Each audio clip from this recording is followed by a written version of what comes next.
حادث المنصة حال دون وقوع حدث غير مسبوق في تاريخ مصر الحديث.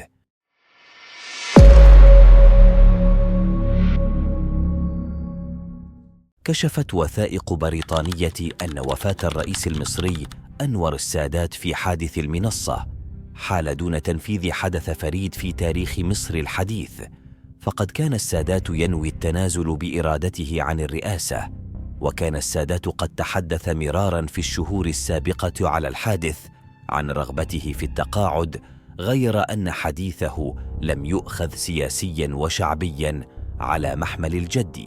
وفي تقرير مفصل بعد 23 يوماً من الحادث، قال مايكل واير سفير بريطانيا في القاهرة حينذاك أن السادات كان جاد في كلامه عن التنحي، وتوقع السفير أن يكون ذلك يوم استرداد مصر الجزء الباقي من سيناء من إسرائيل في 25 من أبريل عام 1982، أي بعد حوالي 7 أشهر من حادثة الوفاة. وأضاف: إن كان قد قدر له أن يفعل ذلك لكان الشعور الشعبي تجاهه أعظم بكثير مما كان.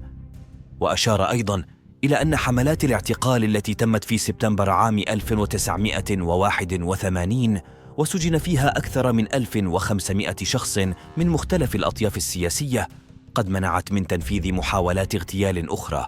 وقال: كان التساؤل الأهم حينها هو من وراء العملية، وثارت تكهنات أولية بشأن دور محتمل للجيش، غير أن البريطانيين استبعدوا من البداية أي ضلوع للجيش. وتابع مايكل واير في تقريره أنه في ضوء الاعتقالات الأخيرة لابد أن المتشددين الإسلاميين هم المشتبه بهم الرئيسيون. وذكرت وثائق بريطانية أخرى بأن الأجهزة الأمنية البريطانية توقعت وفاة السادات قبل حادث المنصة بعامين، وذكرت بالتحديد أن الاغتيال هو ما يهدد السادات وليست الثورة عليه. بعدها حكم بالإعدام على عدد من المتشددين الإسلاميين، بينهم عسكريون شاركوا في التخطيط للعملية وتنفيذها. ولا يزال بعض أفراد أسرة الرئيس الراحل يحملون الجيش وحسني مبارك نائب الرئيس الذي أصبح لاحقاً رئيساً لمصر المسؤولية عن مقتله، منهم طلعت السادات ابن شقيق الرئيس الراحل الذي حكم عليه في عام 2006 بالسجن لمدة سنة لوصفه اغتيال السادات بأنه كان مؤامرة دولية شارك فيها حرسه الخاص وبعض قادة القوات المسلحة، وكان ذلك أمام محكمة عسكرية بتهمة ترويج شائعات كاذبة وإهانة القوات المسلحة المصرية. ذكر هيكل أيضاً وجود نظريات مختلفة لمشاركة جهات داخلية وخارجية في حادث المنصة، ولكن ثبت عدم منطقيتها. كانت النظريات 3، تتحدث الأولى عن ضلوع المخابرات الأمريكية، والثانية عن ضلوع الجيش المصري، والثالثة أن الحادث كان جزء من مخطط أكبر تقوم به الجماعات المتشددة بالاستيلاء على الحكم. وبعد ثورة 25 من يناير عام 2011 التي أطاحت بالرئيس مبارك، اتهمته رقية ابنة السادات بالمسؤولية عن اغتيال أبيها، قائلة إنه كان نائبه والمسؤول عن أمنه. في 9 من نوفمبر عام 1977 أعلن الرئيس السادات في مجلس الشعب المصري استعداده لزيارة إسرائيل ومخاطبة شعبها عبر برلمانهم الكنيست، فقد كشفت وثائق سرية أنه على عكس الغضب العربي المعلن أيدت السعودية وقطر ضمن دول أخرى مبادرة السادات تجاه إسرائيل.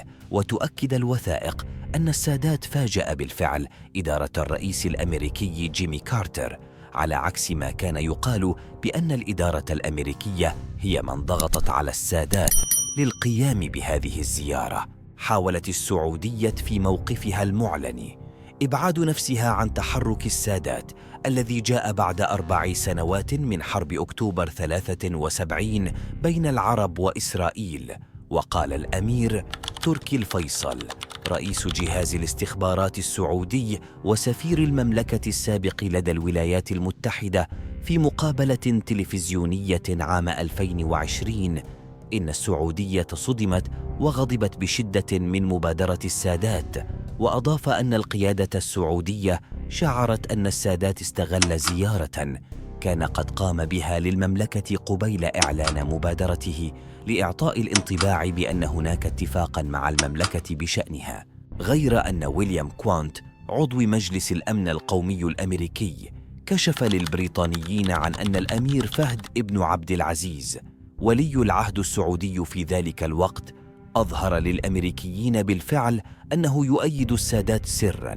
وأثناء مقابلة محمد سميح أنور السفير المصري في لندن لوزير شؤون الشرق الأوسط في الخارجية البريطانية فرانك جو، أبلغه بأن السعوديين يؤيدون نهج السادات.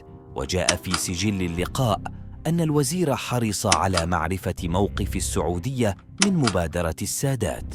وأكد أنور له أن مصر تتمتع بمساندة المملكة العربية السعودية، كما أيدت قطر زيارة السادات للقدس، حسب ما أبلغ السفير البريطاني في الدوحة حكومته بعد 5 أيام من عودة السادات من إسرائيل. قال السفير ديفيد كروفورد أن الأمير خليفة بن حمد آل ثاني جد الأمير الحالي تميم بن حمد اتخذ سراً موقف مساند وحذر لمبادرة السادات، ونصح مندوبي سوريا وياسر عرفات بالتريث وعدم الهجوم قبل معرفة نتائجها. كانت ردود الفعل العربية العنيفة آنذاك متعمدة لجلب تنازلات إسرائيلية ضرورية من أجل تحقيق تسوية مقبولة.